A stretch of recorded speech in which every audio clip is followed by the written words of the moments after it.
What is going on, people? Welcome back to another episode of the Mike Roach Show. As you can see here, very special guest here, Rob from Pensare Basketball, one of my favorite NBA channels to watch and Raptors creators. Rob, what is going on, my friend? How are we doing? I'm doing well, man. I'm doing well. How are you doing today? I mean, all things considered, with the way the Raptors are right now, we feeling good. Feeling good right now. Okay. So let's start there. Rob, because we got a bunch of things we got to discuss. We can make this an open conversation. There is no schedule in regards to exactly what we're going to talk about. It we'll just go where we go here, talking about the Raptors and this playoff series thus far. 2 games have gone down. The Raptors lose 126-113 in the first game, 115-105 in game 2. Your overall thoughts about the series so far? We'll start here and then go where it goes. It could be worse. Mhm. Could be a lot worse. Right. So I understand when you're down 0-2 in a series where you had a lot of people in the media saying this is what you want, right? But if you were listening to Pensare Basketball, when we drew this team, I was like, this is absolutely not what you want. I said the You same thing. prefer the Knicks. I wanted the Knicks too. Everybody say, "Oh, you're going to get killed going against the Knicks." I wanted the Knicks. Right. The season series with this team has no bearing at all on what is happening on the court right now. They were not healthy. You were a different team. They were a different team. You don't have Emmanuel Quickley right now.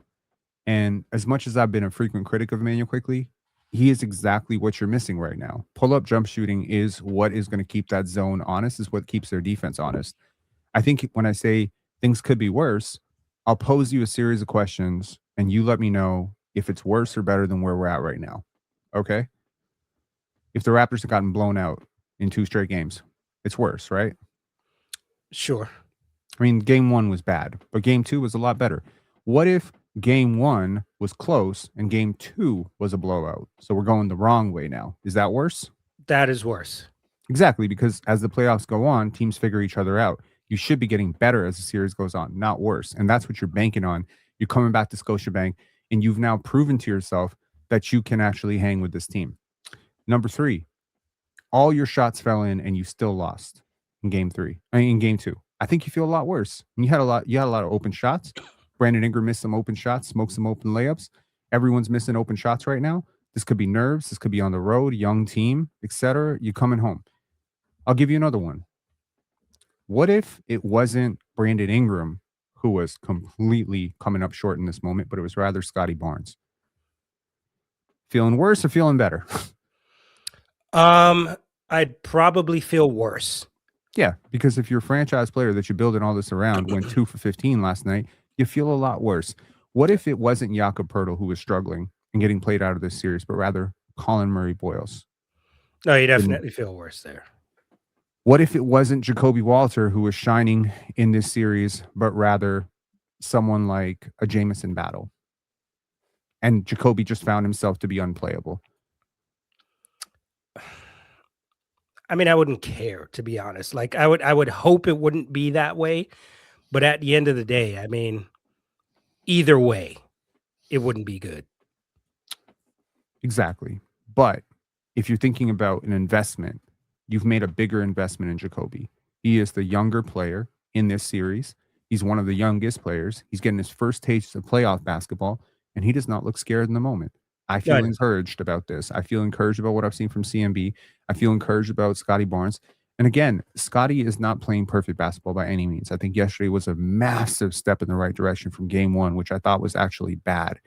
But when you look at it that way, you're like, this is the team you're building around. These young players, Scotty, CMB, Jacoby. You need to add more to this, of course, to be competitive. There's another thing. You're going up against the Cavs. I will ask you, preseason, where do you think the Cavs ranked in terms of championship odds in the NBA? First, second, third, fourth, fifth, eighth, whatever. 5th or under. They were 3rd. Okay. They were 3rd. See that. Denver was 2nd. OKC was 1st. So coming into this season, before the James Harden trade, after which I would argue they got objectively a lot better, they were 3rd, which is number 1 in the East. Where do you think the Raptors were? For a championship at the beginning of the season, I would say There's only 30 teams, Mike. 25th, maybe Close. 21st, 22nd. You're very close. They were 19th. Okay, I can see that. So, in a lot of ways, the fact that you're in a series as a 5-4 means that they massively underachieved and you massively overachieved. In a league where a lot of teams are tanking right now, you don't really know what's a 46 win team, what's an 80, or what's a 60 win team. You don't know. Right now, the Detroit Pistons, they've already had a playoff run. They're down 1-0 in the series against Orlando, who are the 8th seed. People are going crazy. But Orlando was picked to be the better team coming into this season. The fact that we played out this season, Orlando was hurt, Franz was hurt, doesn't change the geography of who we thought these players might be. And these teams are very close. 8-1 is very close. I would argue it's very close between those two teams. I actually had Orlando coming out of the East. So I'm just saying these small things, in the grander scheme of things, they don't matter. I'm not losing faith in Brandon Ingram as a player. Brandon Ingram was healthy this year. We can thank God for that. You signed up for a player who was expected to miss almost half the season based on the seasons he's played in the last few years. He was healthy. We can be thankful about that. There's no guarantee that a 9th overall pick works out. CMB has worked out fantastically. So I understand the narrative in Toronto is, Jakob Poeltl's contract, IQ's contract. Okay. Those are big matzo balls. And that Bobby Webster's going to have to solve those problems. But wouldn't it be worse if Scotty Barnes and CMB were bad? Be a lot worse. So, shouldn't be expecting the Raptors to win in this series, but I did expect them to compete. And yesterday they competed. So I am happy.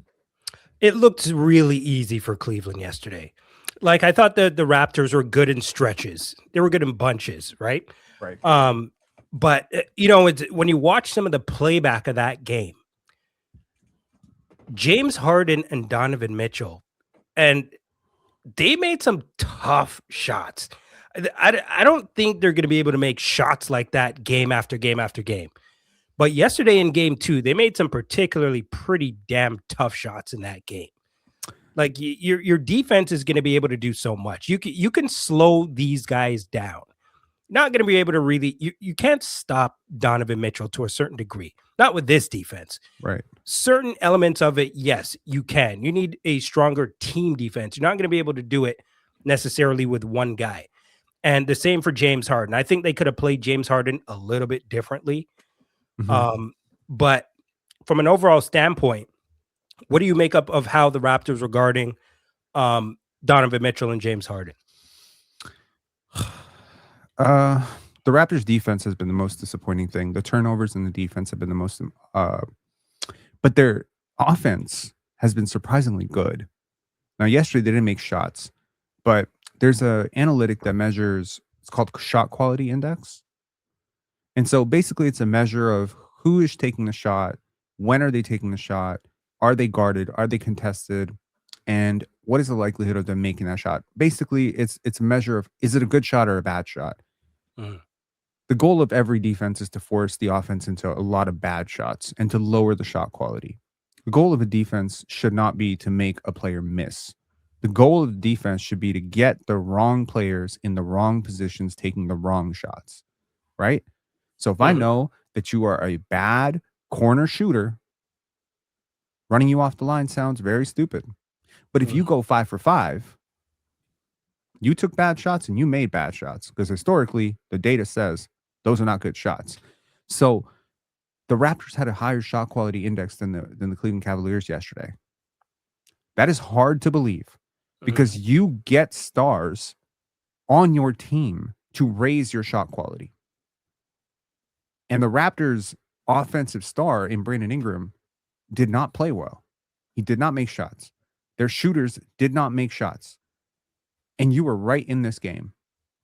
Yep. I mean, disingenuous to say right in this game. It never felt like the Cavaliers were ever a threat to lose this game. But to get 58% in terms of shot quality versus their 55 is such a huge win for Darko's offense. And also for Scotty and for Jamal Shed and RJ Barrett specifically. I think RJ Barrett did a lot to bust up that defense, get downhill. I think Colin Murray-Boyles has done a lot to disrupt their defense and be very physical with their bigs. And you know what? happy for Darko to finally make that adjustment on CMB. I think everyone with half a brain cell saw this coming when we saw Jakob Poeltl go down on that Ben Seraph, crossover. But this was going to be a really, really difficult series for him, you know. And if you're having him guard, how many times have we seen Jakob Poeltl with his foot above the 3-point line? If you're going to have him guard that high, I mean, he has no chance because the rotation will have to come from a non-great defender unless it's Scotty Barnes. So if they angle the court so that it's BI or RJ or Shed or somebody else who has to make that rotation on the back line, you're done. If it's Scotty in game 2, he's making it and they're getting a dump off to a roller who's rolling right past Jakob Poeltl. So it's just they have too much talent on the perimeter. Just way too much talent. What do you think they're going to have to do from that standpoint when you talk about Jakob Poeltl and Colin Murray-Boyles? Because as we saw last night in this game, Jakob Poeltl played just 9 minutes in this game. I believe, if I go back and look, 9 minutes. Do you think that they're going to make the adjustment and put Colin Murray-Boyles in as the starter, or do you think they'll keep the rotation intact and then just lesser the minutes for Jakob Poeltl and then just bump up the minutes for Colin Murray-Boyles? I mean, unless there's some sort of lingering injury, although he's been on record saying he's healthy. So unless there's a lingering injury in which, it's gotten miraculously better over this 4 days, 3 days off, I don't think you can start him in this series. Jared Allen, all this talk about, we don't want to go up against New York because Karl-Anthony Towns keeps frying Jakob Poeltl. Well, last I remember, Scotty Barnes had to guard Nikola Jokic because he couldn't guard him either. So at this point, we're just going to have to accept that Jakob Poeltl has some limitations, especially when you're not going to have point of attack defense to, one, utilize him properly on the defensive end, kind of angle, everything towards him. I think he was probably a lot better with Davion Mitchell because Davion was a dog on the ball. But with RJ Barrett and Brandon Ingram, Grady Dick, some of the Raptors perimeter defenders are objectively bad defenders. They've played Jamison Battle. He's a bad defender. So, and even Jacoby and Jamal Shed, I mean, these are reasonably decent defenders, but they're not great defenders by any means. You need lockdown defenders if you're going to have a big who doesn't have the mobility to guard in space. And so, I think specifically we're seeing this across the board, across the NBA. You can't survive with multiple non-shooters and multiple bad defenders. The Raptors live with multiple bad shooters and multiple bad defenders all the time. They have undersized. They're smaller than the other team, especially if you take Jakob out. Now they're significantly smaller than the other team. They're less athletic than the other team somehow, which seems hard to believe, but it feels like the Cavs are just a lot more athletic, especially up front with Evan Mobley and Jared Allen. Like they're just big. So you got to cut out the advantage somewhere. They got you beat on experience. James Harden has more playoff games on his resume than the Raptors' entire team combined. So they got you beat on experience. They got you beat in terms of size. They got you beat in terms of length. They got you beat in terms of talent. They got you beat in terms of everything, even coaching experience. They got you beat. And they got you beat on home court advantage. I mean, they got you beat on 3-point shooting. So really your advantage in this game is going to be to cut down their advantages and prey on a little bit of luck to extend this series to 6. And you got to pray that those old James Harden demons come out where he just kind of, faces a hard series, 5-6, and those yips come up because he has been really, really bad towards the end of series historically. Game 5, Game 6, Game 7 have been really weak for him. Well, it looks like right now James Harden smells a little bit of blood. What do you do to slow him down in that Game 3? My initial thought was put RJ Barrett on him, and he's destroying him. Not because he's blowing past him. It's because RJ is so poor at navigating screens, and whoever is behind RJ cannot close that gap.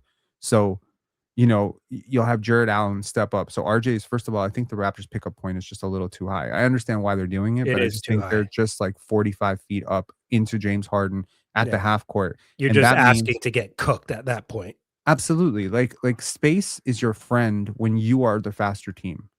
When you are the more athletic team, when you are the better team, by all means, spread them out. If you were coaching if you're coaching in high school and you were a dominant team, pick up full court. If you playing Eastern Commerce in 2008, 2006, you don't pick up half court. They destroy you all night. They'll beat you by 150 points. So in this case, to put it to Toronto, I don't even know if Eastern Commerce is still like the powerhouse. I have no idea. Or West. I have no idea anymore. But they were for a long time. They really were. So, I mean, if you're facing a better opponent, you need to brush up on conservative defense. Right now, I think the Raptors' issue is they're trying to take away everything. You can't take away everything. You must concede something. So, if you're gonna live with Evan Mobley 3-pointers and Jared Allen drives downhill, then stop trying to guard those guys out there. That's what we're gonna concede. If they beat us shooting with Evan Mobley threes, God bless you, right? Mhm. But what we would do is we would have RJ running Evan Mobley off the line or running Jared Allen off the line for some reason. He's not even a 3-point shooter. We're running Jared Allen off the line, and Jared Allen's going right downhill, and the backside rotation is not there. So it's like, what are we doing? We're just like trying to get into everybody. This is reckless defense. So Raptors defense has been bad. The Raptors offense has been good. Mhm. You walked into this series thinking you had to win this game in transition, and you had to win this game on the defensive end.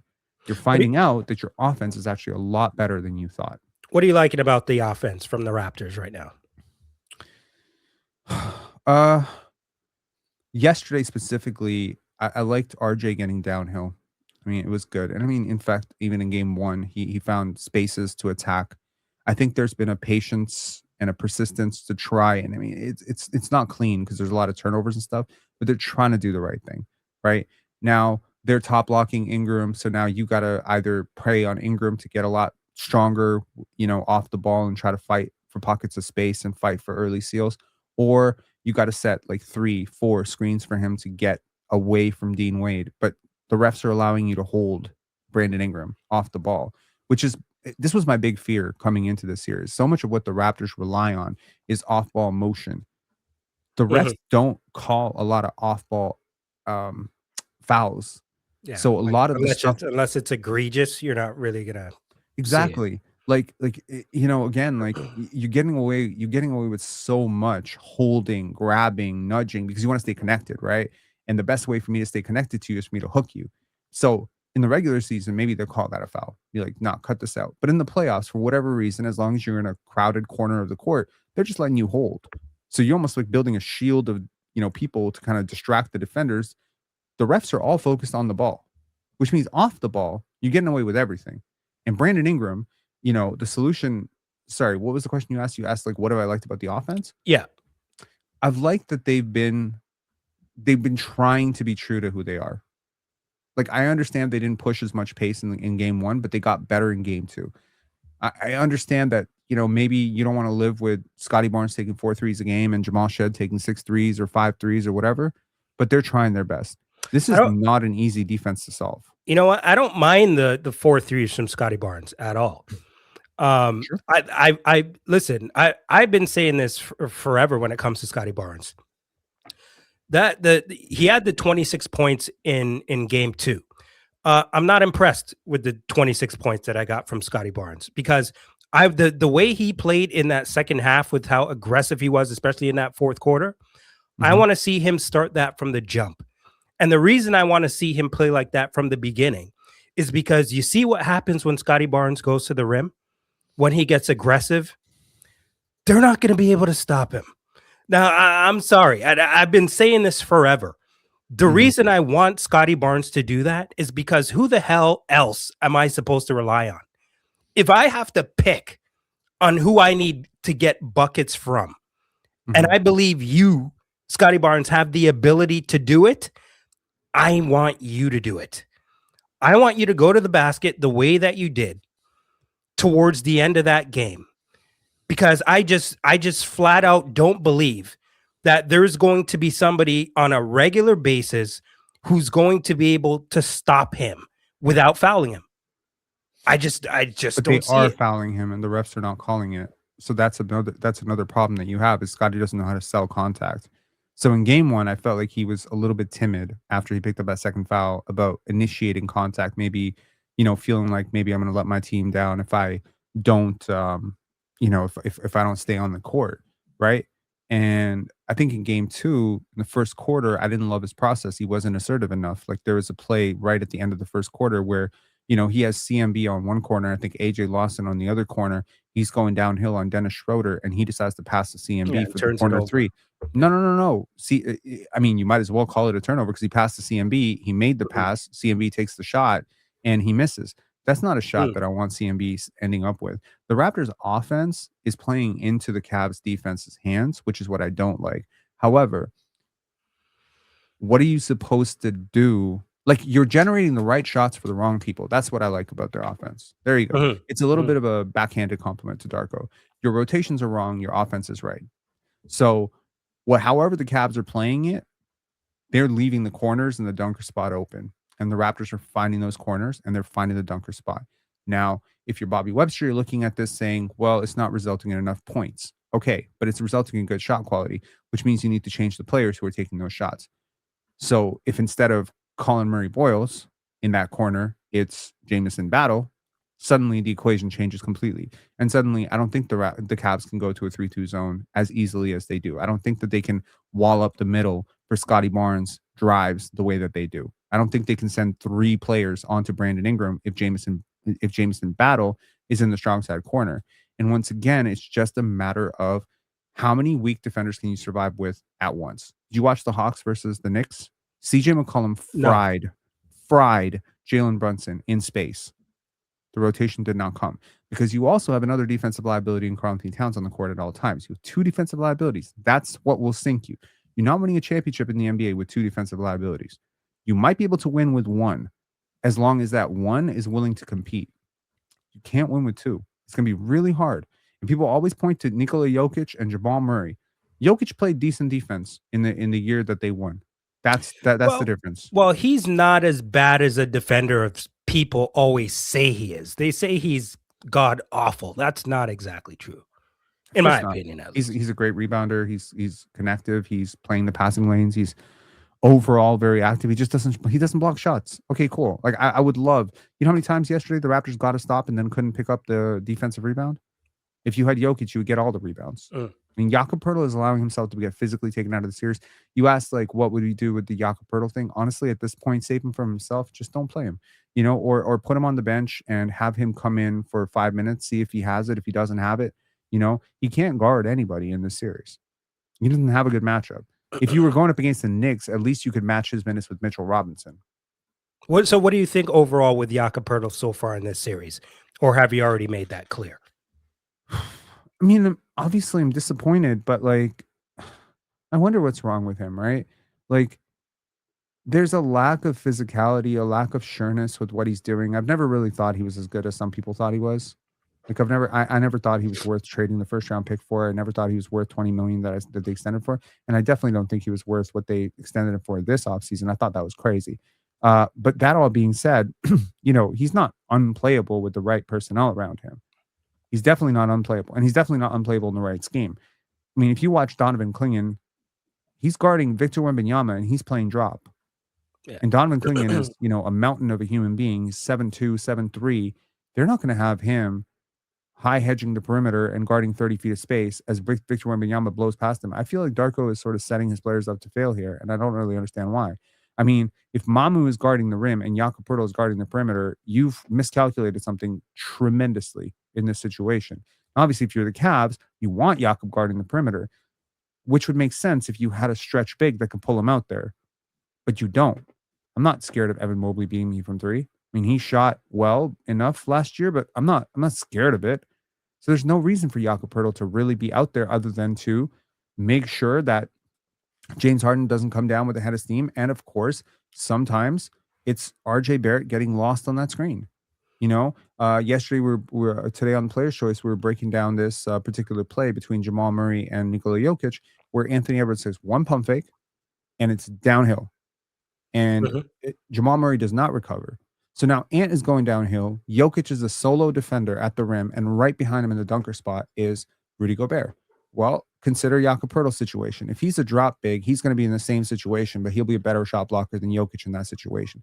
But if Jakob steps up, is nothing behind him but a rim rolling dunker in the dunker spot, getting an alley-oop, as the Cavs have done multiple times, or it's a pull-up jump shooter if he doesn't step up, or if he steps up too high and out of control, it's a blow-by dunk.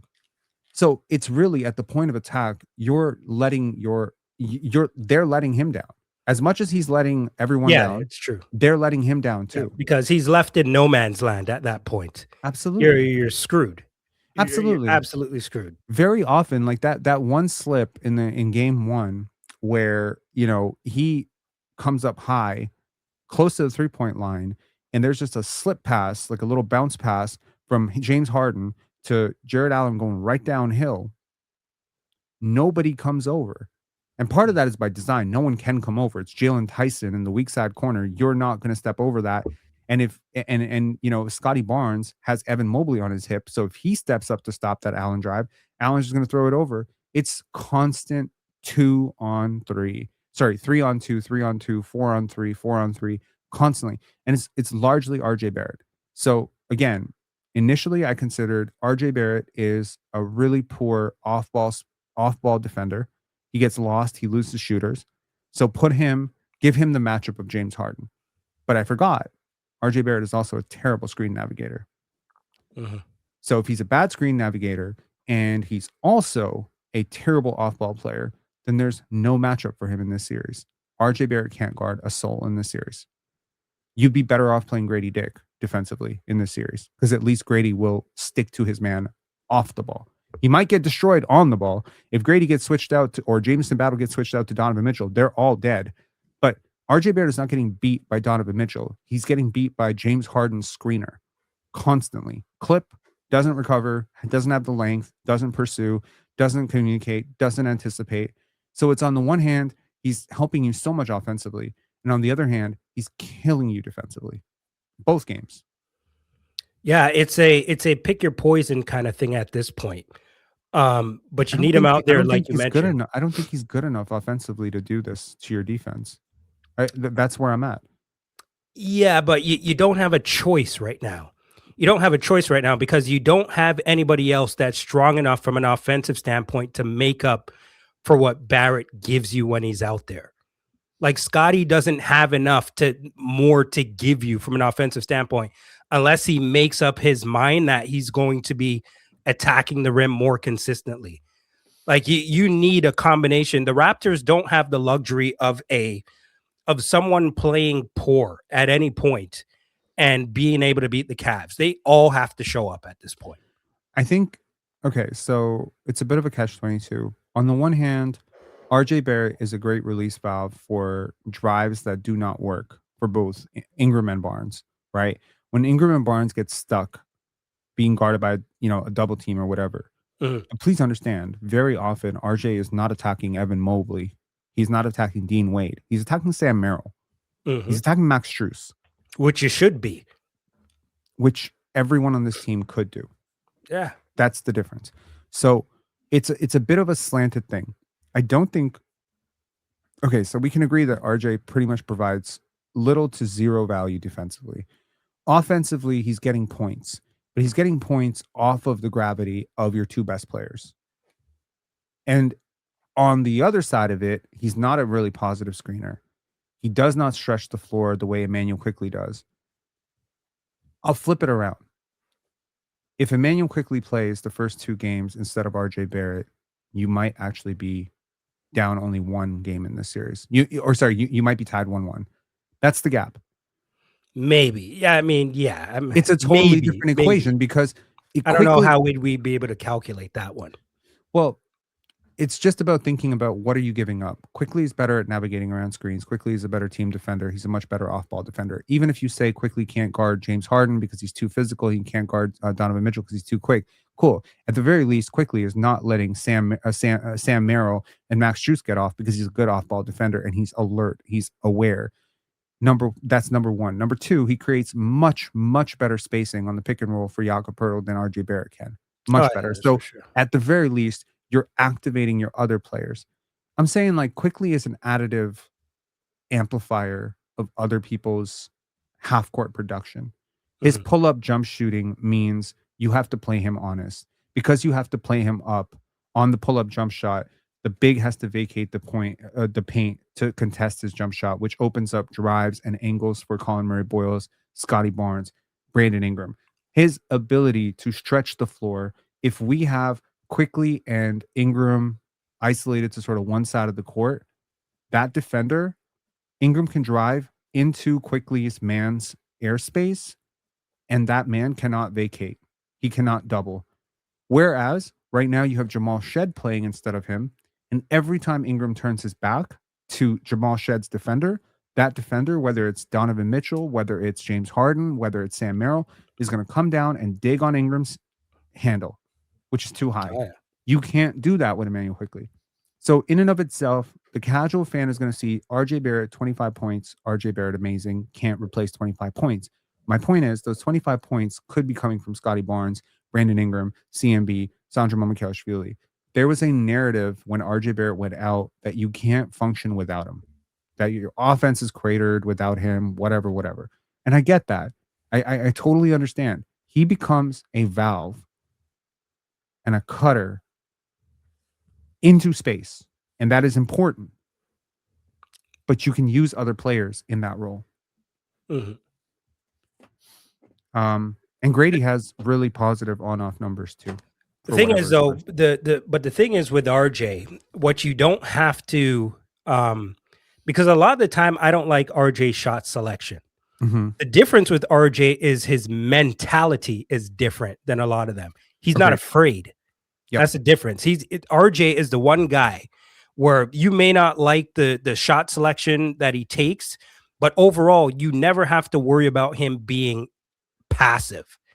When you need buckets and you got to be aggressive, RJ does that. And I think that's the thing that people like about RJ, because it comes down to a certain point.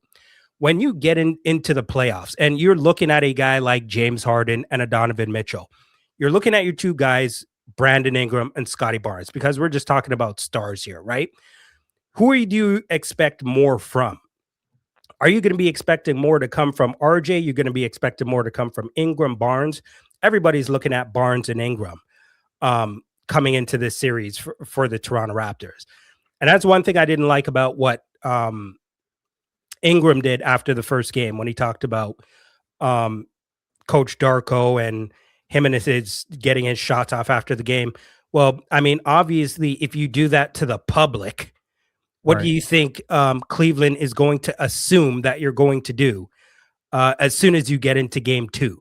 They're going to look to try to feed you, which is not necessarily a great thing for the opposition to know, especially when they're expecting it already, and then you go out and do it. I mean, that to me is just not a smart decision. So if you're going into game 3, what do the Raptors have to do from an offensive perspective to be a bit more, what would be the right word? Potent? I mean, what would be the right word to use for the Raptors? How would they be more successful, even though they haven't been terrible? But how do you be successful on the offensive end? I think you need to limit lineups with the following combination: Scotty plus non-shooters, 2 non-shooters, Ingram plus 2 non-shooters. Because Scotty is deemed a weak shooter, in and of itself, you're already halfway in the hole with CMB and Scotty. When you play those two together, it's an automatic, like it's plus for your defense in general. Although, believe it or not, the Raptors' defensive rating has been better in this series with Scotty Barnes on the bench. So that's crazy to say because that's how bad he was in game 1. I think AJ Lawson probably needs to start in place of Jamal Shed just to get a little bit more size. I would make that adjustment immediately. If Quickley is not coming back, I would consider starting Battle, Lawson, one of those guys, just to give yourself a little bit more size. I would definitely start CMB over Jakob Poeltl. And I would consider bringing Jamal Shed off the bench. I think he just become too small, and his man is always cheating off of him. So unless you're going to run, and he's not scoring in the paint, in the series. He took 5 shots yesterday. All 5 were from beyond the arc, and he's not a good 3-point shooter. So, it's not the matter of like, okay, Jamal Shed shot 5 for 6 in game 1. My question is he guarded from there? Because if he's not guarded from there, you're making someone else's life very hard. Yeah. Right? So, yeah. And I mean, I think other than that, you can light a candle and pray Emmanuel Quickley comes back. Right. Yeah. I mean, the Raptors, when it comes to you're talking about these lineup changes, do you think that it's not being done because Coach Darko doesn't want to seem like he's flustered?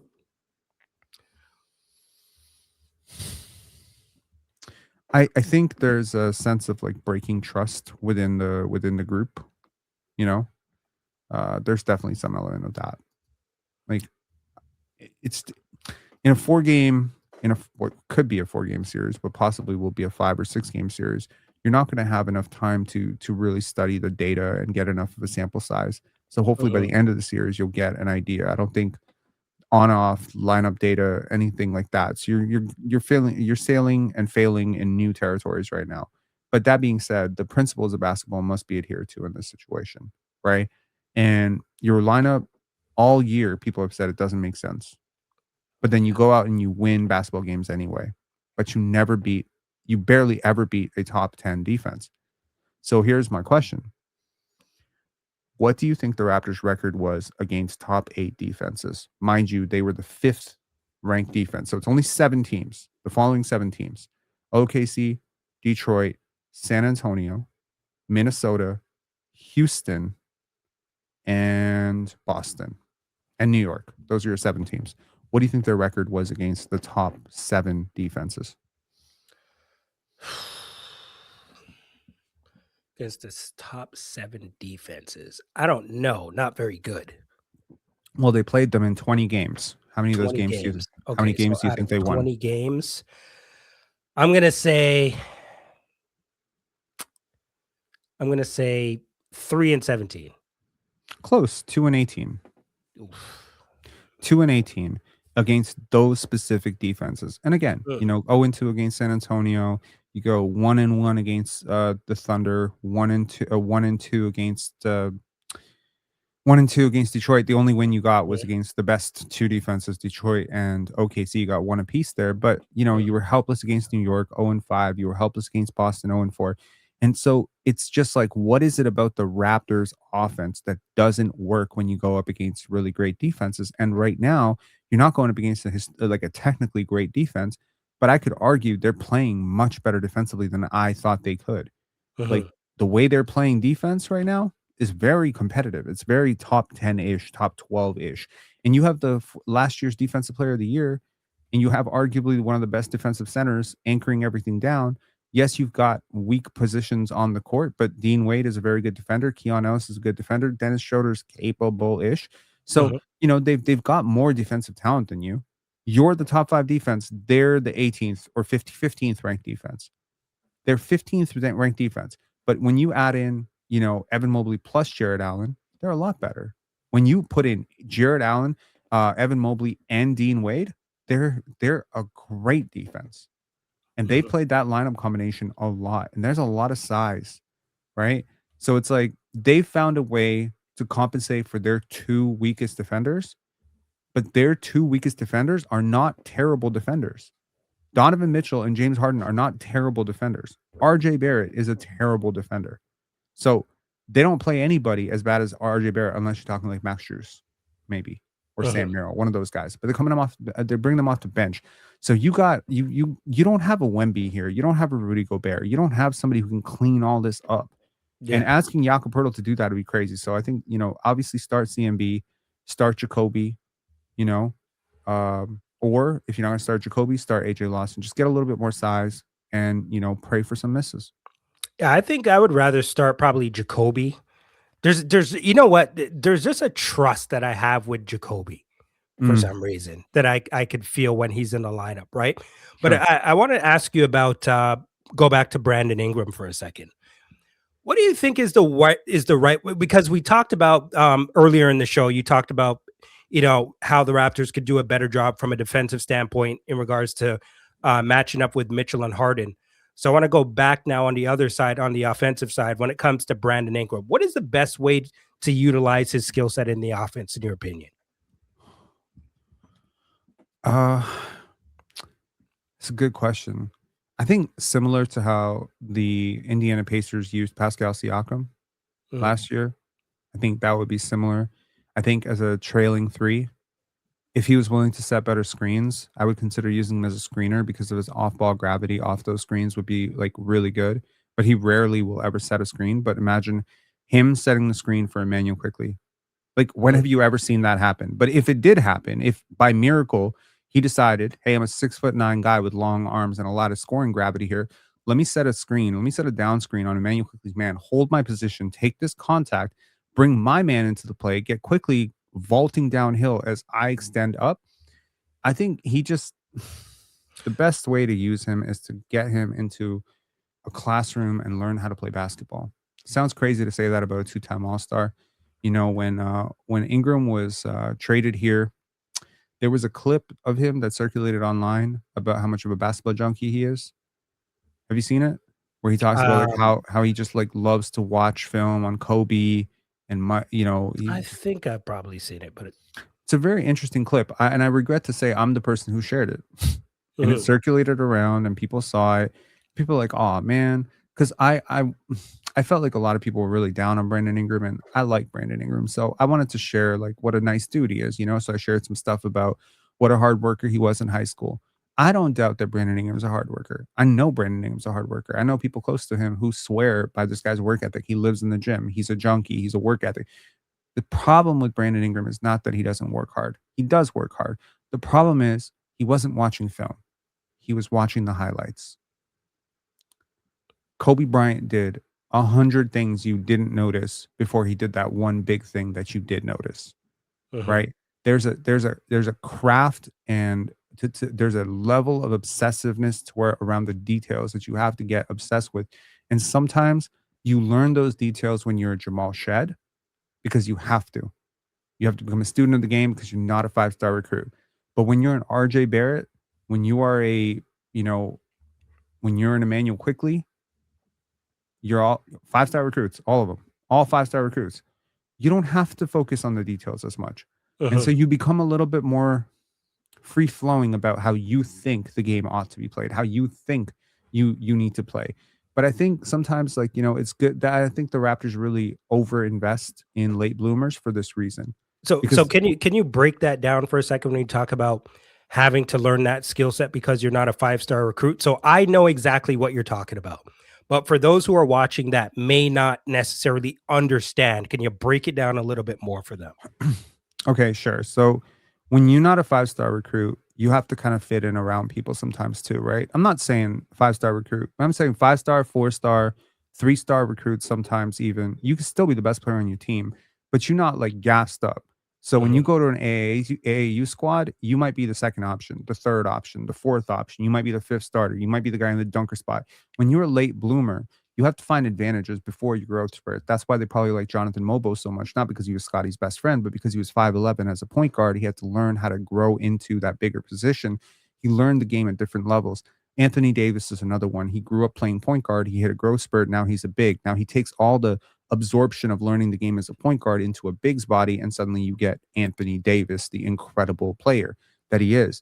So when you talk about like diverse experiences as opposed to monochromatic experiences, I don't know if monochromatic is the right word, which means color, but like Ingram has been Ingram in every situation. In LA, he was Ingram. In Pelicans, he was Ingram. In Kinston, North Carolina, he was Ingram. And no one's going to say shit to you because you're the next Kevin Durant. You're stamped. You're next up. Correct. How then, if you are stamped as next up, as Kevin Durant was, as LeBron James was, do you go back and then figure out what all the role players who had to set screens for you, what did they learn? Right? Kevin Durant can play with other great players. The most frequent criticism of Brandon Ingram is he can't. He hasn't, he and Zion never figured out how to play together. Why? Because when one has the ball, the other waits for his turn, doing absolutely nothing but aura farming and trying to look cool on the sideline. That's not basketball. So I think the Raptors have invested in this idea that we're going to be able to teach Brandon Ingram all the intricacies of the game that he missed coming up, how to fill lanes in transition. You're the star player. You don't need to fill lanes in transition. You get in the ball, you call for it, you get it. When you're the point guard, you never have to learn the game from the center position is what I'm saying. But Colin Murray Boyles had to learn the game from like 3 different positions. And because he's had to learn the game from so many different vantage points, it's easier for him to understand how to play on the wing. It's easier for him to understand how to play the dunker. Put Brandon Ingram in the dunker spot. and ask him to navigate. He'd be fish out of water. So sometimes when people don't understand, especially people who have never coached at this level, never played at this level, or played at any level, frankly, is you don't understand how to create space for your team. You don't know how to come off of a screen. You only know how to ball handle. You don't know how to roll. You don't know how to cut. You don't know how to space for your teammates. You don't know how to, move into space or move out of space. You don't know how to even, and for Ingram, the most surprising thing is here, he didn't even understand how to solve top locking. That's shocking to me. To come out and call out your coach, put your entire team on blast. This is not like a Brandon Ingram slander pod. This is just me being very real about this.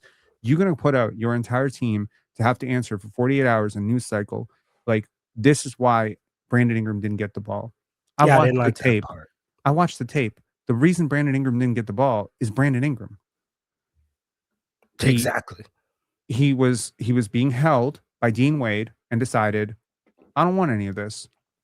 And then decided to do nothing and just clapped his hands and stood there as Dean Wade just kind of held him away from the play. Now, you could argue that in and of itself is an additive bonus. You're taking one of their best defenders out of the play, but I don't think the Raptors can win if Brandon Ingram is going to take one shot. So he got one part of the equation is right. If I take 9 shots, we're not going to win. It's where the onus lies that we got wrong. If I'm Brandon Ingram after game 1, I'm saying, here's my direct quote to the media.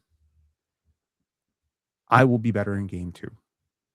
I can't take one shot in the second half. That's on me. I should have played with more aggression. I should have played more physicality. I'm a star player in this league. I can't allow myself to get taken out of this series by Dean Wade. That's it. That's the whole quote. They wanted to use me as a screener is, first of all, a fundamental misunderstanding of what they were asking you to do, 1. And 2, a complete like star diva, ideation of like, okay, well, they're asking me to do something I have never done before. Well, here's a problem. You've been a pro for 9 years and you've never been asked to be a screener. That's a problem. You played with some really fantastic shooters. How have you never set a screen for one of them?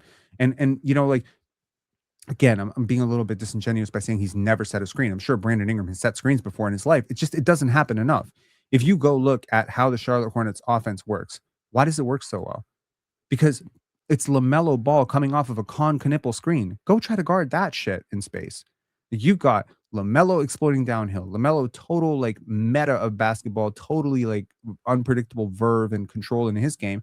And then you got Con Knipple coming off the screen, creating separation, going downhill. You got one player going one way, you got one player going the other way. Defense is completely split. If there's a minor millisecond miscommunication, it's an open 3 for Con or an open layup for LaMelo. And if it's not an open layup for LaMelo and you recover on that, it's a wide open dunk for Moussa Diabate. This is how good teams play basketball. I know Darko wants to play this way. I know Scotty wants to play this way. I know CMB wants to play this way. But you know what? These guys are all like, they're students of the game. Ingram, Barrett, as smart as you think they are, as good passers as they are, they're so committed to how they want to play basketball. And that's why I give RJ Barrett a lot of credit, because he has become much more off ball in Toronto than he ever was in New York. And so that's big growth on him. It's big growth for him. I think Emmanuel Quickley is the same way, where there's been growth. So I'm praying right now that Brandon Ingram is able to take a long, hard look in the mirror this offseason and say, not what can my teammates do for me? What can I do for my teammates? Right? And I think him taking on a bigger role defensively this year shows me that he actually has the heart to do it. He does have the heart to do it. He wants to be there for his teammates. He wants to be a great teammate. I've heard from some of his teammates. He's a great teammate. He's a good dude to be around. There's no slander here. There's not a guy who walks into the locker room and it's like, I'm better than y'all. I don't like y'all. He doesn't do that. He's a great teammate. The issue is there's well, in regards to Barrett, one thing I was happy about yesterday is that when Scotty got knocked down to the ground from Tyson. Oh yeah. I was happy to see him fly over there immediately. I agree. I took that in immediately, and I was saying, you're damn right. You're damn right. If something like that happens, he looked like he was walking closer to him too. So when Barrett flew in over there, I was like, yes, that is how it needs to be done. Period. I agree. It's good. It's a good sign that your young team is showing up to this moment. They haven't looked scared. Would you agree with that? Yes. Yes. They may not have played great, but they didn't look scared. So that's a takeaway because I wouldn't be able to tolerate that. And you and I are a lot older than most of the players on the Raptors. In fact, I am even, I think, like a few weeks older or something than Garrett Temple, which is weird to me, but still. So I think I'm probably the same age as Garrett Temple, or probably a I'm little older bit older. than James Harden by a Okay, year. okay, yeah, Okay. me too. So I didn't grow up idolizing James Harden. I grew up idolizing Rasheed Wallace, Allen Iverson, Vince Carter. It's a totally different generation. James Harden came up idolizing the people came up idolizing. Like, I can't even imagine the nerves I would feel trying to guard Kobe Bryant in an NBA playoff game. Like, I would be so starstruck. The fact that this team is not is amazing. Like, every one of these, Jacoby is a Houston kid. Like he's a Texas kid, right? Jamal is a Texas kid. These guys were children. Like, literally, I think each of these guys are born in like 2001, 2002-ish. So 2003, I think Jacoby's like 2004, born 2005. These guys would have been children when James Harden was entering MVP conversations in their home state. Now they're guarding the beard, and he is doing all his, stuff, and he's better than ever right now. Like, he's having the most efficient 3-point shooting. This is, I don't want to say this is MVP James Harden. This is definitely not MVP James Harden, but don't sleep on this guy. He's one of the best 36-year-olds in NBA history right now. Guy's going to be a Hall of Famer, man. Are you kidding me? This guy absolutely. is So it's like, outrageously good. Absolutely. So look, like this Raptors, they're a built to win team now. Mm-hmm. Absolutely. In 2006, the Toronto Raptors went up against the New Jersey Nets. Mm-hmm. For 2006, 2007. You remember that? The year off, first year, Brian Colangelo, they went up against the New Jersey Nets. They had Vince Carter. Oh, I remember that. We got stomped, right? We were not very competitive in that series. In 2013, we once again went up. 2013, 2014, we once again went up against the Nets, this time the Brooklyn Nets. They had Kevin Garnett. They had Paul Pierce. They were a veteran-laden team, and we lost in 7 on that Kyle Lowry layup. That's when I started first working for the broadcast team, was during that series. Mm-hmm. In 2021, 2022, Scotty's rookie season, once again, a few years off from the playoffs, we once again entered the playoffs.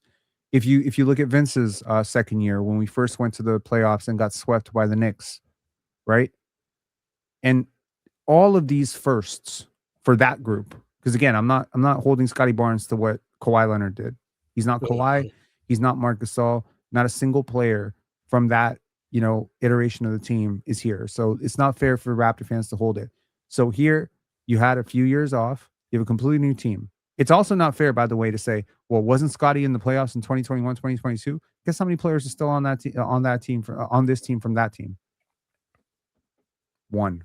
Scotty. That's it. There's not anyone else. Chris is gone, as you know. Kem is gone. Precious is gone. All those guys are gone. Fred's gone. Pascal's gone. They're all gone. OG's gone. So had you kept that core together, I could feel a very different energy about it, but you didn't. You built this way. So now this is the first chance for this team.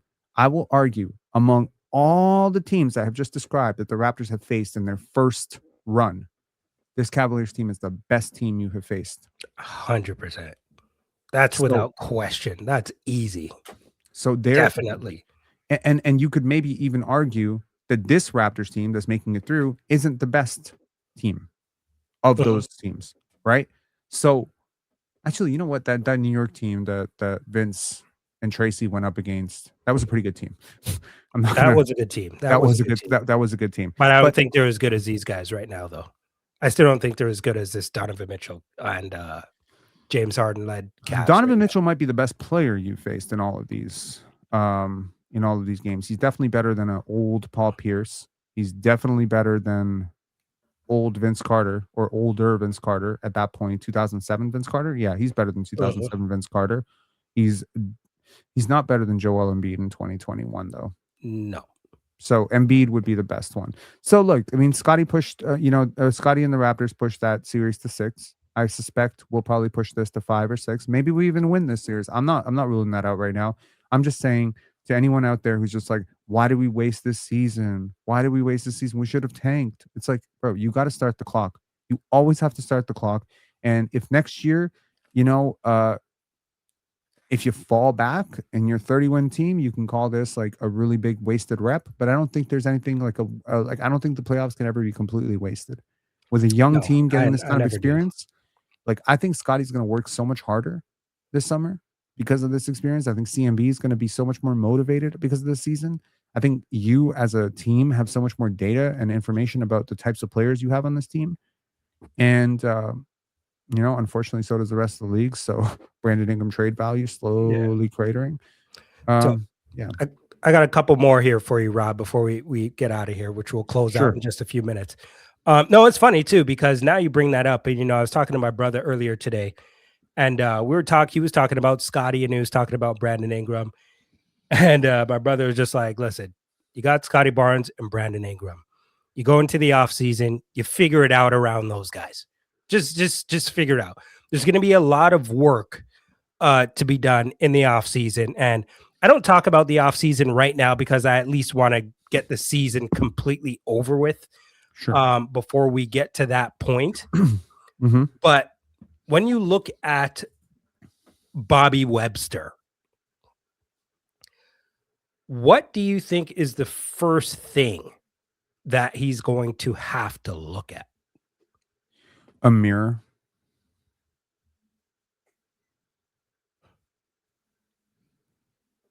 No one held a gun to your head on that Jakob Poeltl extension the first time or the second time. No one told you had to pay Emmanuel Quickley $32.5 million. No one told you had to outsmart yourself and give up, a first in a loaded, with a loaded draft class coming for Jakob Poeltl. I look at why did he do that with Jakob Poeltl? Why did he do that? Which mistake? The first trading for him, this first extension or the second extension? Because you could argue there's three mistakes here.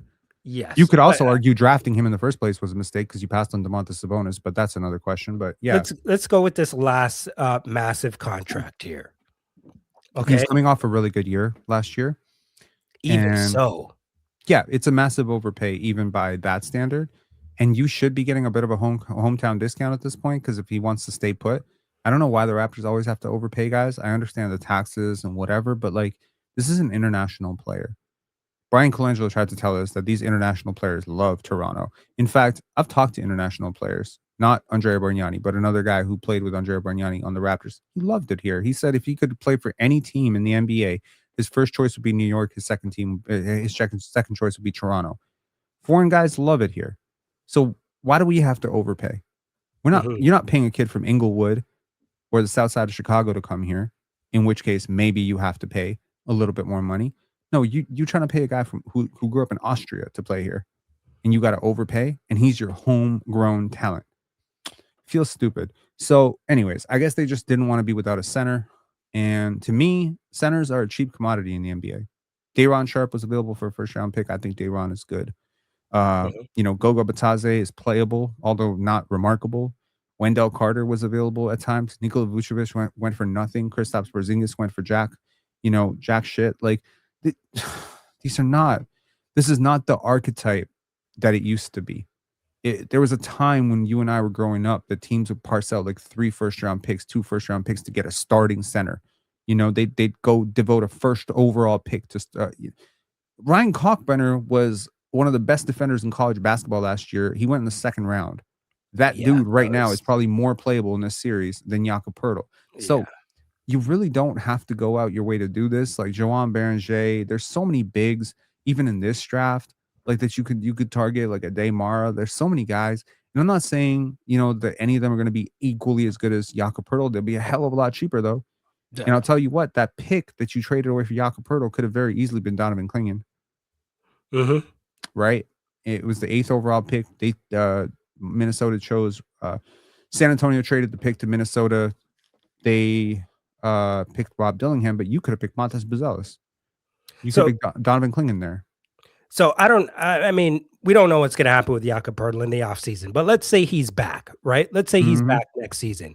If you're a trainer or if you're the Raptors coaching staff, what are you working on this summer?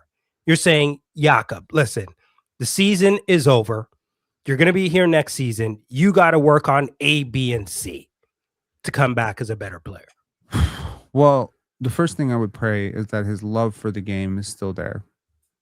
You have given him his last big contract. Uh-huh. When you give a guy their last big contract, you remove the incentive completely. What you want is to give a guy his second last big contract.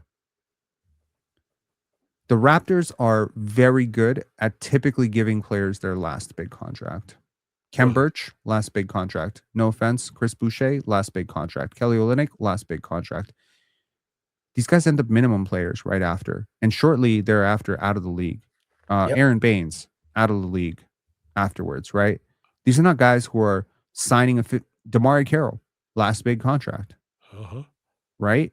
So, and it's ironic they were so cautious about paying Pascal. Oh, we don't want to pay Pascal, but then you go turn around, pay Brandon Ingram and Jakob Poeltl. It sounds crazy to me. You don't want to pay Fred, but then you pay Emmanuel Quickly. This is tomato. Fred's a better player than Emmanuel Quickly. Siakam is a better player than Brandon Ingram. And all of these players are better players than Jakob Poeltl. So you've very stringently kind of chosen who to pay and who not to pay. And it's very illogical because if the theory is the theory, if you watch Jakob Poeltl at 27 and watch Pascal at 27, I don't think there's anything to suggest one of these players is going to regress faster than the other at 30. Both are a risk. Now, Pascal ends up going to the Eastern Conference Finals, wins Eastern Conference Finals MVP. At the same age, Jakob Poeltl is regressing on the other side of the thing. But I would be very cautious anytime signing a player over 30, whether that's an all-star player like an Ingram on the next contract, or that's a Jakob Poeltl. I just don't think it's just so dicey. The Raptors also gave Thaddeus Young his last big contract. They also gave Otto Porter his last reasonable contract. Like, you can go down the list. This team is hell-bent on reliving the ghost of Hakeem Olajuwon past. Mike, I used an analogy, and I wonder if it'll land with you.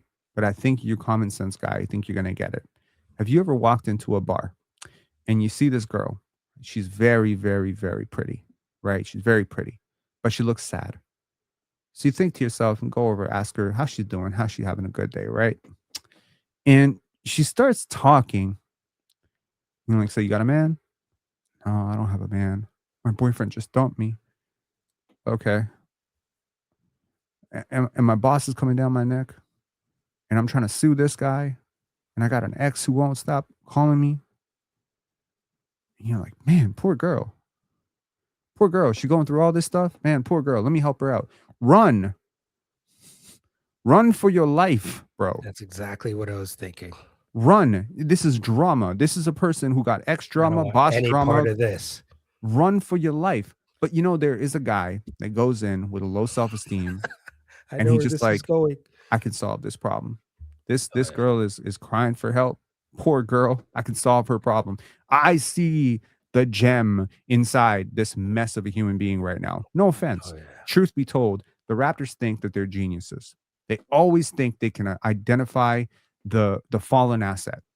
Mike, sometimes you identify a stock that's beaten down 50% because the market has fairly evaluated that it deserved to be down 50%.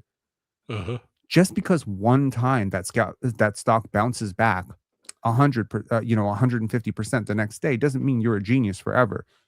Your ability, like Mike, you play basketball, right? Yeah. What's the highest level you played at? High school? Yeah. Okay. Were you good? You start? Yeah. Okay. But I'm pretty sure if you went to Division II, you'd be worse, right? Yeah. And then if you went up to Division I, you might be on the bench, right? Or you might not play. Right. And if you went to the pros, you would have the dubious honor of being the worst NBA player in NBA history. Bingo. And so would I, which means that your strengths are not your strengths in a vacuum. They are only strengths relative to the people you are competing with. Daryl Morey used to say, the best economy in the NBA is when 6 or 7 teams don't know what they're doing. Right now, there's like 2 teams that don't know what they're doing. And the only trade you have justifiably won is with both of them. The New Orleans Pelicans and the Sacramento Kings are the 2 teams that do not know what they're doing right now. You made a trade with New Orleans, which you won for Brandon Ingram. Granted, the pick turned out to be something else because of Halliburton's injury, but without that injury, you definitely won that trade. And you won that trade for Davion Mitchell and Jalen McDaniels with the Sacramento Kings. These are the only two teams left in the world to fleece right now. You're not fleecing Washington because they changed their structure. They're much better now. You're definitely not fleecing Atlanta. You're not fleecing Indiana. You just don't have bad teams anymore. So now the fact that boy genius Bobby Webster and the czar Masai Ujiri, who is now co-owner or part of the ownership group with Toronto Temples, that doesn't even help us.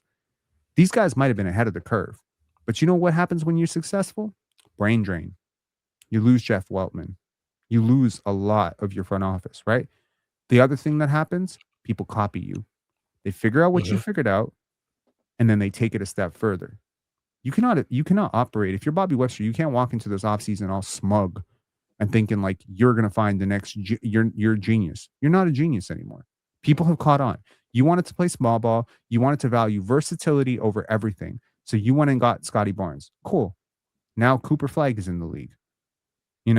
There's all these teams. OG Anunoby, Mikal Bridges. There are teams that are literally playing out Vision 6-9. The whole thing that you thought was your invention, teams have gone further than you and have succeeded at it better than you because they saw what you did.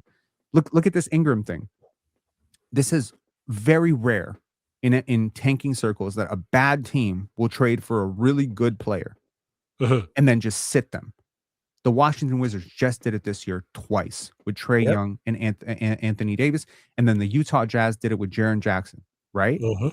So are we seeing a trend? You do something, somebody figures out what you did, they do it better, which means you have to now figure out what they're doing and then do it better than them. There has to be a constant evolution. I promise there's so many people out there that I know that coach basketball, played basketball at a high level in like 2010, 2011, 2012, and they walk into 2026 and they're like, I still know my stuff. You don't know anything. The world has lapped you over 500 times. You have to stay constantly up to date. Just because you knew how to play in the NBA in 2010, like there's this quote from Ricky Davis today, I'd score 30 points in the league today. Bro, I don't think you'd be in the league today. I don't think you'd be in the league. Forget about scoring 30 points. But that's old information, right? Yeah. And so like that anchoring bias of like, if you're a Lenny Cook, someone like a Lenny Cook coming up with LeBron James, you're gassed up. You're like amazing. Yeah. That anchoring bias of like, I know how to hoop. If you ask Lenny today, if I drop you in the NBA today, how many points you're going to score? He'd probably tell you 25. And I'll tell you, he wouldn't even be in the G League. Yeah. So Lenny Cook was super nice back in the day. Yeah, absolutely. Yeah. Absolutely. Super, super nice. But teams are not willing to live with guys who only play one end of the court anymore. Yep. So it's part of it. My man Rob from Pensare Basketball. Where can we find you online, Rob? Pensare Basketball. On YouTube, on X, on Instagram, Pensare Basketball. Appreciate you. Thank you, man. You have any predictions for Game 3 and Game 4 at Scotiabank Arena? The Raptors win at least one, possibly two. Amazing. If we win two, like I'm already declaring, okay? If we win this series, Mike, I anoint Cleveland, Scotland. Under LeBronto, we go in Scotland. I'll make sure I have that clipped. If we don't win, however, please erase that from memory. It never happened. Never happened. Will do. Right. Appreciate you, my man. Thank you. Peace. Appreciate it.